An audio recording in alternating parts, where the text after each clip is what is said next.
ہر عمل کا ایک لطف ہے، ہر عمل کی ایک حلاوت ہے، اور وہ حلاوت بندہ اتنی دیر تک اس سے متمتع نہیں ہو سکتا، اس سے فائدہ نہیں حاصل کر سکتا، اور وہ ایمان کی حلاوت اور لذت پا نہیں سکتا جب تک اس کی نظر پاک نہیں ہوتی۔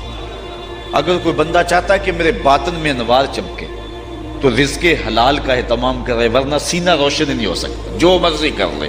اگر رزق پاک نہیں ہے تو سینے میں روشنی نہیں آ سکتی، اور اگر نظر پاک نہیں ہے تو عبادت کی حلاوت نہیں مل سکتی۔ نماز پڑھتا ہے، سجدہ کر رہا ہے، قیام کرتا ہے، بس ایک مشق کر رہا ہے، لیکن اس کی ایک حلاوت ہے، اس کا ایک سرور ہے، اس کی ایک لذت ہے، اس کا ایک کیف ہے جو مومن کے سینے کے اندر جو ہے وہ چھا جاتا ہے۔ ذکر کا ایک مزہ ہے نا، اس مزے کو حضرت سلطان باہو کہتے ہیں نا، اندر بوٹی مشک مچایا اتے جان پھلن تے آئی ہو۔ پھر وہ کیفیت بنتی ہے کہ نہیں بنتی ہے؟ تو وہ سرور بندے کو نہیں ملتا جب تک اس کی نظر پاک نہیں ہوتی۔ اگر نظر بگڑ جائے تو من سننا ہو جاتا ہے، اندر کچھ نہیں رہتا، اور پھر اگر انسان زنا جیسی بری خصلت میں مبتلا ہو جائے تو پھر اس کے پلے کیا رہے گا؟ اللہ تعالیٰ نے فرمایا کہ کرنا تو دور کی بات ہے، لا تقربوا الزنا، اس بری خصلت کے قریب بھی نہ جانا۔ اس لیے مبادیات سے بھی روک دیا گیا، مبادیات سے بھی منع کر دیا گیا۔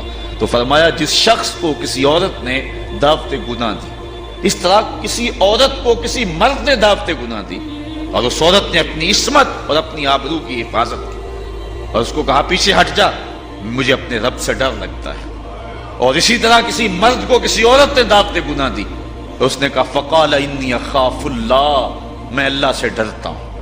اللہ اکبر۔ تو حضور فرمایا اس کو یہ احساس ملے گا۔ امام یافعی نے روض الریاحین کے اندر لکھا ہے کہ ایک نوجوان کپڑے کی دکان پہ کام کرتا تھا، اور تھا بڑا پارسا اور بڑا خوبصورت، دل کا بھی ستھرا تھا، ظاہر کا بھی ستھرا تھا، من بھی سونا تھا اور تن بھی سونا تھا، بڑا خوبصورت تھا۔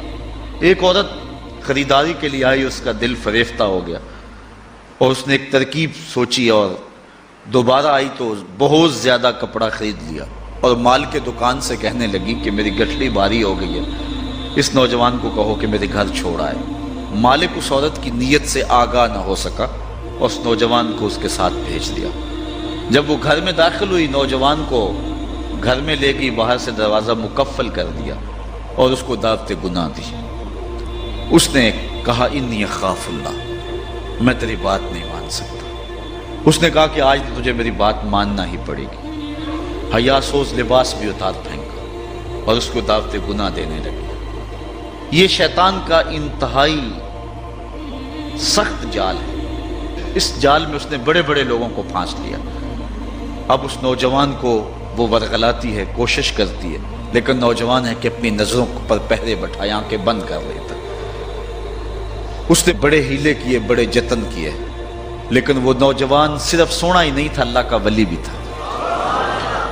اس نے بہت جال پھینکے، لیکن نور کو رسیوں میں جکڑا نہیں جا سکتا۔ خیر، وہ نوجوان کے دل میں بات آئی کہ شیطان کا یہ جال انتہائی خطرناک جال ہے، ابھی تک تو بچتا آ رہا ہوں، ہو سکتا ہوں کہ ابھی اس کے جال میں پھنس جاؤں۔ اس نے کہا کہ مجھے باتھ روم میں جانے دو، پھر میں آ کے تمہیں بتاتا ہوں۔